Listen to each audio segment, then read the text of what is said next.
PM Awas Yojana હેઠળ ઝારખંડના હજારો ગરીબ લોકોને તેમના કાયમી ઘર મળી ગયા છે અને હવે થોડા દિવસોમાં જ ઝારખંડમાં 80,000 કરોડ રૂપિયાથી વધુની વિકાસ યોજનાઓનું શિલાન્યાસ અને ઉદ્ઘાટન કરવામાં આવ્યું છે। આ યોજનાઓ આદિવાસી સમાજના કલ્યાણ અને ઉત્થાન સાથે સંબંધિત છે।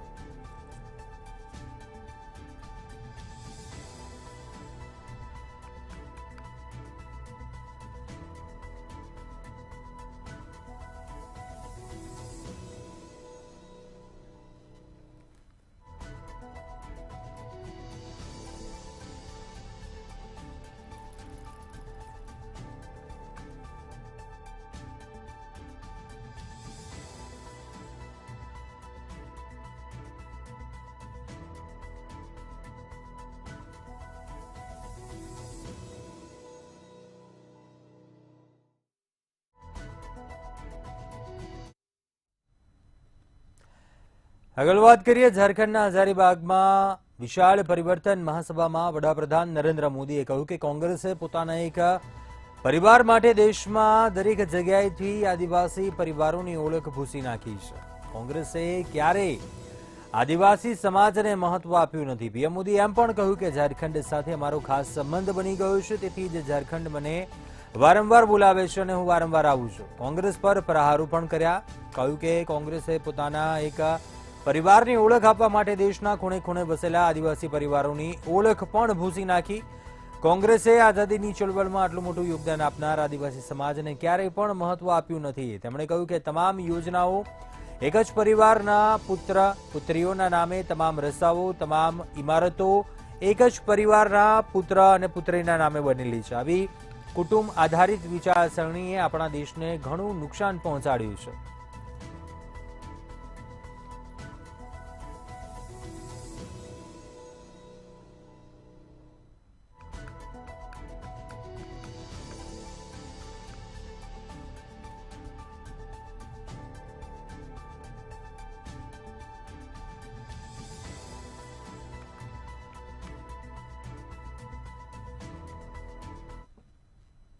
साथियों, आज एक और केंद्र सरकार झारखंड के विकास के लिए दिन रात मेहनत कर रही है। दूसरी ओर झारखंड सरकार झारखंड के विकास को पटरी से उतारने में लगी है। आज झारखंड का बच्चा बच्चा जान चुका है, झारखंड के विकास में सबसे बड़ी बाधा कांग्रेस, जेएमएम और आरजेडी का गठजोड़ है। झारखंड तभी जाएगा, आगे तभी बढ़ेगा और आगे जाएगा जब ये सरकार हटेगी। હરિયાણામાં રાહુલ ગાંધી ચૂંટણીના પ્રચાર માટે પહોંચ્યા હતા। હરિયાણામાં ટૂંક સમયમાં જ વિધાનસભાની ચૂંટણી છે અને જ્યારે કોંગ્રેસ નેતા રાહુલ ગાંધી ચૂંટણી સભા કરવા આવ્યા ત્યારે તેમના અલગ અલગ અંદાજ જોવા મળ્યા। તેમણે બહાદુરગઢમાં પ્રખ્યાત પકોડા ખાધા। ગોહાનામાં મથુરામ કન્ફેશનરીની દુકાનમાં બનેલી મશહૂર જલેબીનો સ્વાદ પણ ચાખ્યો હતો અને ત્યારબાદ સોનીપતમાં એક ગ્રામીણ પરિવારના ઘરે ડિનર લીધું હતું। માટીના ચૂલા પર ભોજન રાંધવામાં આવ્યું હતું અને મહિલાઓ રોટલી અને શાક બનાવે છે। મદીના ગામના ખેડૂતોએ રાહુલ ગાંધીને ડાંગરનો છોડ પણ ભેટમાં આપ્યો હતો, જે તેમણે ખેતરમાં વાવીને ટ્રેક્ટર ચલાવ્યું હતું। ગત સિઝનમાં રાહુલ ગાંધી આ મદીના ગામમાં ડાંગર રોપવા આવ્યા હતા। મંગળવારે રાહુલે હરિયાણા ચૂંટણીમાં બહાદુરગઢ, ખરખોડા, સોનીપત, ગણુર અને ગોહાના વિધાનસભા ક્ષેત્રમાં રોડ શો કર્યો હતો।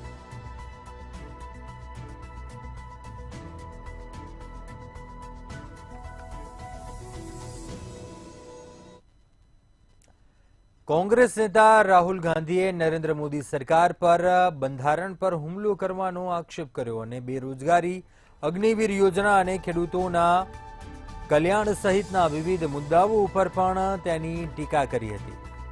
કેન્દ્ર સરકાર પર પ્રહારો કરતા કોંગ્રેસ નેતા રાહુલ ગાંધીએ હરિયાણાના બહાદુરગઢ ખાતેની ચૂંટણી રેલીમાં આક્ષેપ કર્યો કે વડાપ્રધાન નરેન્દ્ર મોદીએ એક એવું નાણાકીય માળખું બનાવ્યું છે કે જે ઉદ્યોગપતિઓને તેમના સંતાનોના લગ્ન પર કરોડો ખર્ચ કરવાની મંજૂરી આપે છે. રાહુલ ગાંધીએ જણાવ્યું કે તમે અંબાણી પરિવારના લગ્ન જોયા છે. અંબાણીએ લગ્નમાં કરોડો ખર્ચ્યા હતા.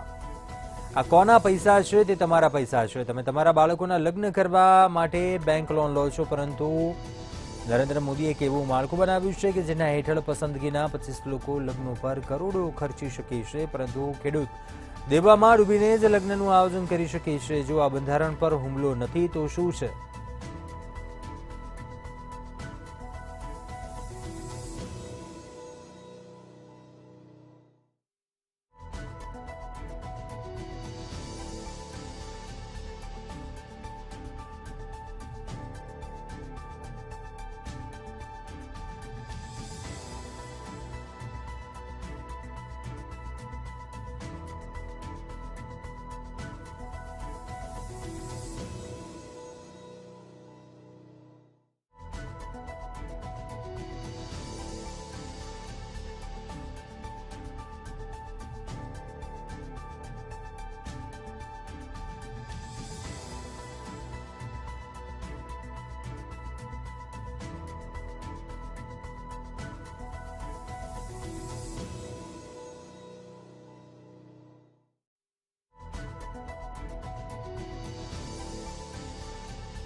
બિહારના રાજકારણમાં હલચલ મચી છે. ચૂંટણી વ્યૂહ નીતિકારથી રાજનેતા બનેલા પ્રશાંત કિશોરે ઔપચારિક રીતે પોતાનો રાજકીય પક્ષ શરૂ કર્યો છે. પોતાની પાર્ટીનું નામ તેણે જન સુરાજ પાર્ટી રાખ્યું છે અને આ સાથે જ બિહારના રાજકારણમાં એક નવી પાર્ટીનો ઉદય થઈ ગયો છે. બિહારમાં 2025માં થનારી વિધાનસભા ચૂંટણીમાં પ્રશાંત કિશોરની પાર્ટી તાલ ઠોકશે. જ્યારે પ્રશાંત કિશોરે પોતાની પાર્ટીને લોન્ચ કર્યા બાદ મનોજ ભારતીને તેના કાર્યકારી અધ્યક્ષ નિમણૂક કર્યા છે.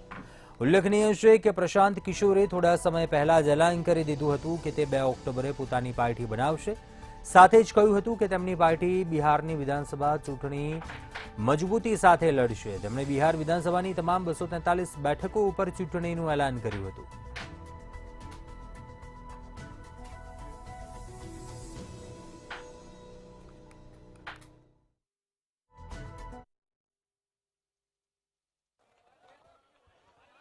ए भाई, बहुत दिन से जन सुराज अभियान चल रहा है, 2-2.5 बरस से चल रहा है. अब लोग पूछ रहा है दल कहिया बनेगा, तो आज दल बनाने के लिए आप जुटे हैं. तो एक बार स्वागत कीजिए, ऊपर वाले का शुक्रिया अदा कीजिए. चुनाव आयोग की तरफ से जन सुराज को आधिकारिक तौर पर जन सुराज पार्टी के तौर पर स्वीकार कर लिया गया है.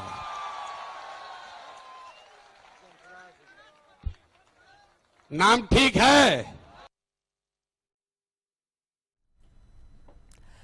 કોંગ્રેસ નેતા પ્રિયંકા ગાંધી વાડ્રાના પતિ રોબર્ટ વાડ્રાએ ભાજપ પર ગંભીર આક્ષેપ કર્યા. રોબર્ટ વાડ્રાએ કહ્યું કે ડેરા સચ્ચા સોદાના વડા ગુરમીત રહીમ અને આમ આદમી પાર્ટીના સંયોજક અરવિંદ કેજરીવાલને હરિયાણામાં ચૂંટણી પ્રચાર માટે જેલમાંથી બહાર કાઢવા પાછળ ભાજપનો હાથ છે, જેનો ઉદ્દેશ કોંગ્રેસની શક્યતાઓને નુકસાન પહોંચાડવાનો છે. રોબર્ટ વાડ્રાએ વડાપ્રધાન નરેન્દ્ર મોદી અને ભાજપના ટોપના નેતાઓ ઉપર તેમના નામને કથિતપણે અપમાનજનક રીતથી ઉપયોગ કરવાનો આરોપ લગાવ્યો. રોબર્ટ વાડ્રાએ એમ પણ કહ્યું કે જ્યારે હત્યા અને બળાત્કારના આરોપોવાળા બાબા રહીમને ચૂંટણીના 20 દિવસ પહેલા જેલમાંથી છોડે છે અને એ રીતે કેજરીવાલને પણ જેલમાંથી બહાર લાવવાનું કારણ એ જ કે હરિયાણામાં પ્રચાર કરી શકે. મને લાગે છે કે આ ભાજપની વિચારપૂર્વકની રણનીતિ છે.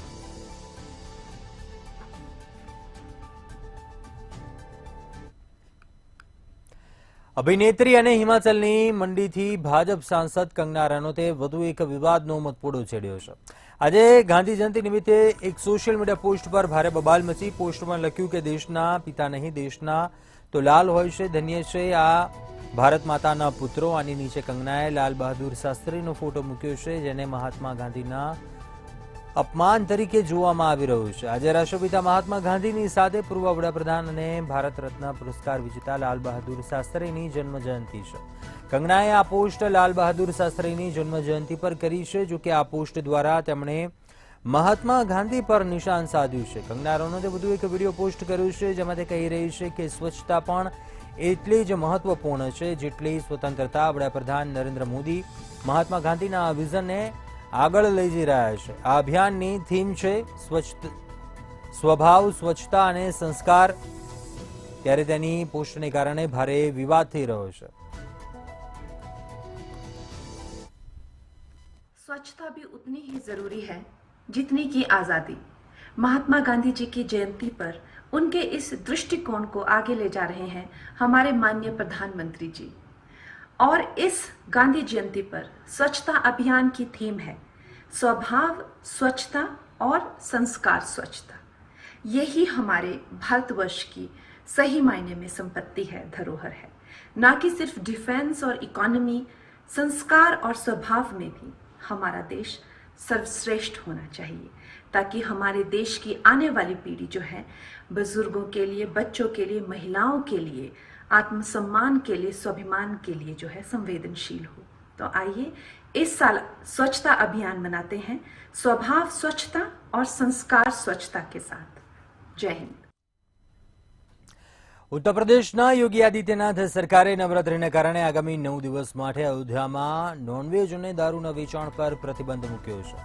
યોગી સરકારનો આદેશ 3 થી 11 ઓક્ટોબર સુધી લાગુ રહેશે. એક અહેવાલ પ્રમાણે અયોધ્યા જિલ્લામાં નોનવેજ, માછલી અને ઈંડાના વેચાણ પર પ્રતિબંધ રહેશે અને જો કોઈ આ આદેશનું ઉલ્લંઘન કરતું જોવા મળશે તો તેની સામે food safety and standard act 2006 હેઠળ કડક કાર્યવાહી થશે. રાજ્યના તમામ જિલ્લા મેજિસ્ટ્રેટ પોલીસ કપ્તાન સાથે વિડીયો કોન્ફરન્સિંગ દ્વારા વાતચીત કરતી વખતે સીએમએ તહેવારોના માહોલમાં જિલ્લા કક્ષાએ કાયદો અને વ્યવસ્થાને વધુ સારી બનાવવા માટે થઈ રહેલા પ્રયાસોની સમીક્ષા કરી હતી.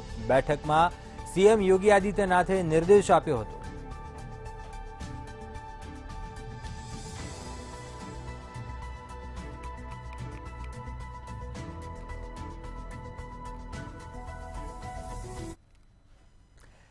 સામાજિક કાર્યકર્તા સોનમ વાંગચુકની દિલ્હી પોલીસે ધરપકડ કરી. સોનમ વાંગચુક 700 કિલોમીટર લાંબી દિલ્હી ચલો પદયાત્રાની પૂર્ણાહુતિ માટે દિલ્હીમાં પ્રવેશતા જ દિલ્હી પોલીસે તેમની ધરપકડ કરી. વાંગચુકની સાથે અન્ય 130 લોકોની પણ પોલીસે ધરપકડ કરી હતી. આ તમામ લોકો લદ્દાખથી દિલ્હી પહોંચ્યા હતા. આ ધરપકડને લઈને વિપક્ષના નેતા રાહુલ ગાંધીએ કેન્દ્ર સરકાર પર, નરેન્દ્ર મોદી પર આકરા પ્રહારો કર્યા. તેમણે ટ્વીટ કરીને કહ્યું કે સોનમ વાંગચુકજી અને અનેક લદ્દાખવાસીઓની ધરપકડ સ્વીકાર્ય નથી.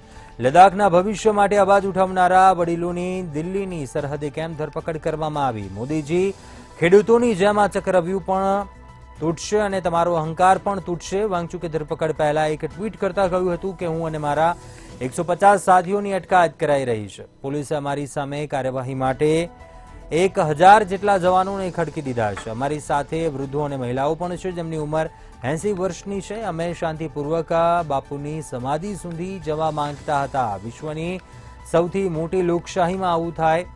હેરામ. આ સાથે જ દિલ્હીના મુખ્યમંત્રી આતિશીએ પણ વાંગચુકની ધરપકડને લઈને ભાજપ સરકાર પર આકરા પ્રહાર કર્યા હતા.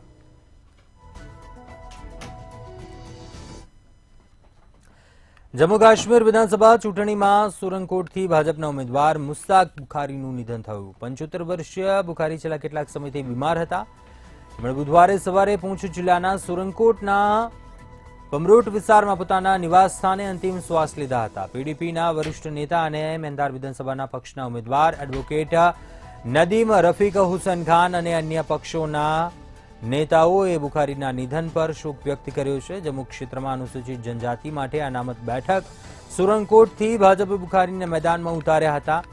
2 વખત ધારાસભ્ય રહી ચૂકેલા બુખારીને એક સમય નેશનલ કોન્ફરન્સના नेता फारूक अब्दुल्लाना नजीकना सहयोगीओमांथी एक मानवामां आवता हता. ज्यारे पहाड़ी समुदायने एसटीनो दरज्जो आपवा अंगे फारूक अब्दुल्ला साथे मतभेदने कारणे बुखारीए नेशनल कॉन्फरन्स छोड़ी दीधी हती.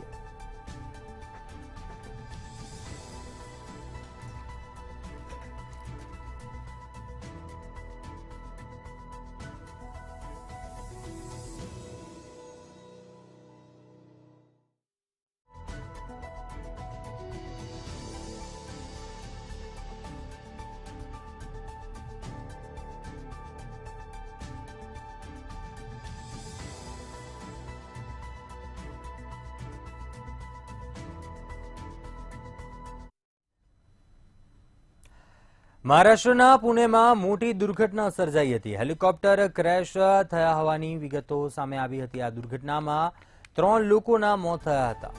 મળતી વિગતો પ્રમાણે હેલિકોપ્ટરે ઓક્સફર્ડ ગોલ્ડ કોર્સ નજીકથી ઉડાન ભરી હતી અને થોડીક જ વારમાં હેલિકોપ્ટર ક્રેશ થઈ ગયું હતું. આ દુર્ઘટનામાં 2 પાયલોટ અને 1 એન્જિનિયર સહિત 3 લોકોના મોત થયા હતા. ઘટનાની જાણ થતાં જ ફાયર બ્રિગેડની ટીમ પણ ઘટના સ્થળ ઉપર પહોંચી હતી. સ્થળ ઉપર પહોંચેલા અધિકારીઓએ જણાવ્યું હતું કે આ મામલે હાલ વધુ તપાસ થઈ રહી છે.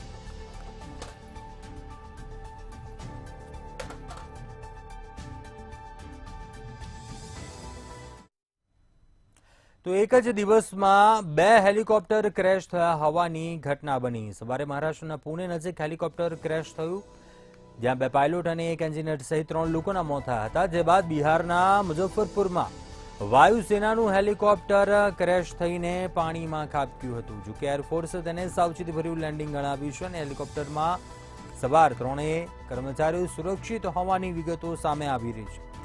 જણાવવામાં આવી રહ્યું છે કે આ હેલિકોપ્ટર મુઝફ્ફરપુરના ઓરાઈ સ્થિત ઘનશ્યામપુરમાં ક્રેશ થયું હતું.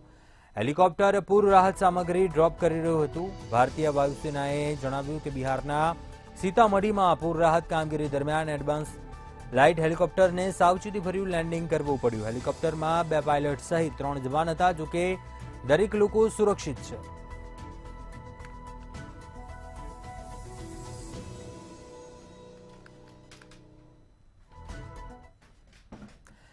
ભારતીય રેલવેની સુરક્ષા સાથે છેડછાડ કરવામાં આવી રહી છે. ટ્રેનોને પાટા પરથી ઉતારવાના ષડયંત્રો અવારનવાર પ્રકાશમાં આવતા રહ્યા છે. ફરી એકવાર આવી જ એક ઘટના યુપીના કાનપુરમાંથી સામે આવી છે. કાનપુરમાં દિલ્હી હાવડા રૂટ પર અને બાદ રેલવે ટ્રેક પર અગ્નિશામક સિલિન્ડર મળી આવ્યા. સદનસીબે સામેથી આવતી માલગાડીના લોકો પાયલટની સતર્કતા અને સમયસર ઇમરજન્સી બ્રેક લગાવવાને કારણે મોટી દુર્ઘટના ટળી ગઈ હતી. મળતી વિગતો પ્રમાણે ઈટાવાથી કાનપુર જઈ રહેલી ટ્રેનના ડ્રાઈવરે અંબિયાપુર સ્ટેશનના ડાઉન પ્લેટફોર્મ પાસે રેલવે ટ્રેક પર ફાયર ફાઇટિંગ સિલિન્ડર પડેલું જોયું હતું. આ અંગે ડ્રાઈવરે વોકી ટોકી દ્વારા સ્ટેશન માસ્ટરને જાણ કરી હતી. હાલ તો આ ષડયંત્ર પાછળ કોનો હાથ છે કે કોઈની સંડોવણી છે તે તમામ દિશામાં પોલીસે વધુ તપાસ હાથ ધરી છે.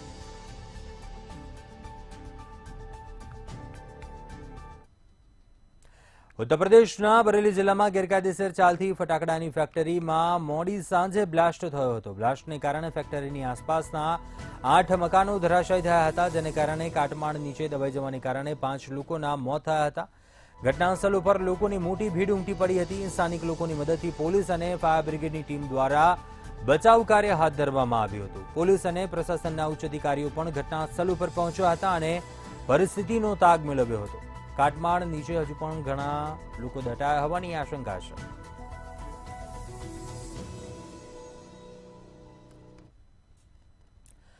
યુપીના મિર્ઝાપુરના રસ્તાઓ ઉપર સરાજાહેર ખૂની ખેલ જોવા મળ્યો. મિર્ઝાપુરના રસ્તા પર એક કાકાએ પોતાના ભત્રીજાને જ મોતને હવાલે કરવાનો નિર્ણય બનાવ્યો. જોકે અંગત અદાવતમાં ભત્રીજાને કાળ બનીને કાકા આવ્યા હતા અને આ પ્રકારની ઘટનાથી ઉત્તર પ્રદેશ અને મિર્ઝાપુરની સુરક્ષાને લઈને અનેક સવાલો ઉઠ્યા છે. આ ઉપરાંત ખૂની ખેલનો વિડીયો સોશિયલ મીડિયા પર વાયરલ થઈ રહ્યો છે. આ સમગ્ર મામલો ઉત્તર પ્રદેશના મિર્ઝાપુરમાં આવેલા કોતવાલી ગ્રામીણ વિસ્તારના સરૈયા ગામનો છે કે જ્યાં જમીન વિવાદને કારણે કાકાએ પોતાના જ ભત્રીજા ઉપર છરી વડે હુમલો કર્યો હતો.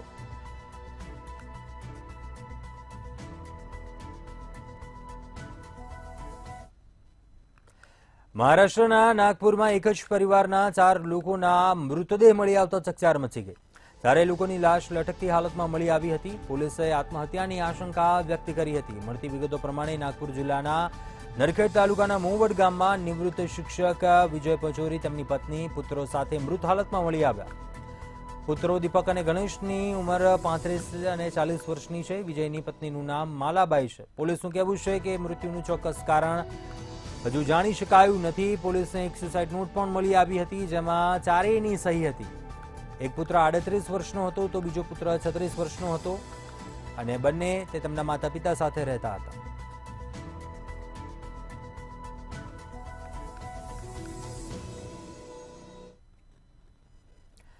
પંજાબના લુધિયાણામાં 100 વર્ષ જૂની ઇમારત ધરાશાયી થતા અફરાતફરી મચી ગઈ. અહીં જૂના બજારમાં ઇમારત ધરાશાયી થતા મહોલ્લામાં રહેતા લોકો જીવ બચાવવા ભાગ્યા હતા, જેનો વિડીયો સીસીટીવી કેમેરામાં કેદ થયો હતો. આ ઘટનામાં 2 લોકોને ઈજા પણ પહોંચી હતી. ઇમારત ધરાશાયી થઈ ત્યારે ત્યાં રહેતું એક દંપતી અંદર જ ફસાઈ ગયું હતું, જેને આસપાસના લોકો અને પોલીસે મળીને સુરક્ષિત બહાર નીકાળ્યું હતું. ફૂટેજમાં ઇમારત ધરાશાયી થતાં જ દૂર દૂર સુધી માટીના ધુમાડા થયા હતા, જેમાં ઘરનો સામાન પણ કાટમાળ નીચે દટાઈ ગયો હતો. લોકોની કાર બાઇક પણ દટાઈ ગઈ હતી. વિડીયોમાં એક છોકરો નુકસાનથી બચવા ભાગી રહ્યો હતો અને તેની પાછળ એક નાના બાળકને ખોળામાં લઈ એક મહિલા પણ જીવ બચાવવા ભાગી હતી. તેણે પોતાને ઢાલ બનાવી બાળકનું રક્ષણ કર્યું હતું, પરંતુ તેમને પણ સામાન્ય ઈજા પહોંચી હતી.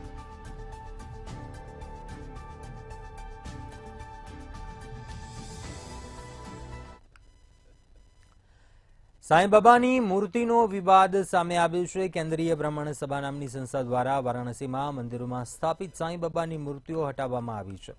હિન્દુ સંગઠનોનો દાવો છે કે 14 મંદિરોમાંથી મૂર્તિઓ હટાવાઈ છે અને ઘણા મંદિરોમાંથી સાંઈની મૂર્તિ હટાવવાની બાકી છે.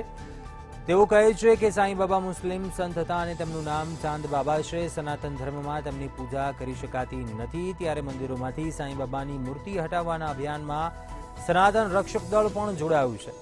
આ અભિયાન રવિવારની મોડી રાત્રિથી શરૂ કરવામાં આવ્યું છે. તેની શરૂઆત બડા ગણેશ મંદિરથી થઈ હતી. અભિયાન સાથે જોડાયેલા સંગઠનોનું કહેવું છે કે જો કોઈને સાંઈબાબામાં શ્રદ્ધા હોય તો અમને તેની સામે કોઈ વાંધો નથી. તેઓએ સાંઈનું મંદિર બનાવવું જોઈએ અને ત્યાં પૂજા કરવી જોઈએ, પરંતુ તેમને અન્ય દેવતાઓના મંદિરોમાં રહેવાની પરવાનગી નહીં આપે. તેઓનો આરોપ છે કે સાંઈબાબા મુસ્લિમ છે, તેમનો સનાતન ધર્મ સાથે કોઈ સંબંધ નથી, તેથી જ તેમની મૂર્તિઓ હટાવવામાં આવી રહી છે.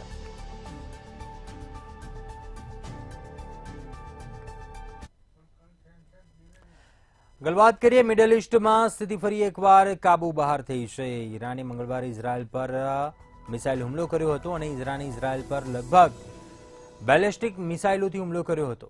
સમગ્ર ઇઝરાયલમાં રોકેટ સાયરન વાગવા લાગ્યા. આકાશમાં મિસાઇલ ઇન્ટરસેપ્શનને કારણે સતત વિસ્ફોટના અવાજો સંભળાયા હતા, પરંતુ ઘણા વિસ્તારોમાં મિસાઇલો પડ્યા હોવાના પણ અહેવાલ છે. આ સ્થિતિમાં ઇઝરાયલની સેનાએ તરત જ બધાને આશ્રયસ્થાનમાં જવાની સલાહ આપી છે. ઈરાને કહ્યું કે તેણે હિઝબુલ્લાહના ચીફ હસન નસરલ્લાહના મોતનો બદલો લીધો છે. જો કે ઈરાનના હુમલાને કારણે ઇઝરાયલમાં જાનમાલને કોઈ ખાસ નુકસાન થયાના સમાચાર નથી, તો બીજી તરફ ઈરાનના આ હુમલાથી ઓઇલ માર્કેટમાં અરાજકતા સર્જાઈ છે. કાચા તેલની કિંમતોમાં જોરદાર વધારો જોવા મળ્યો હતો.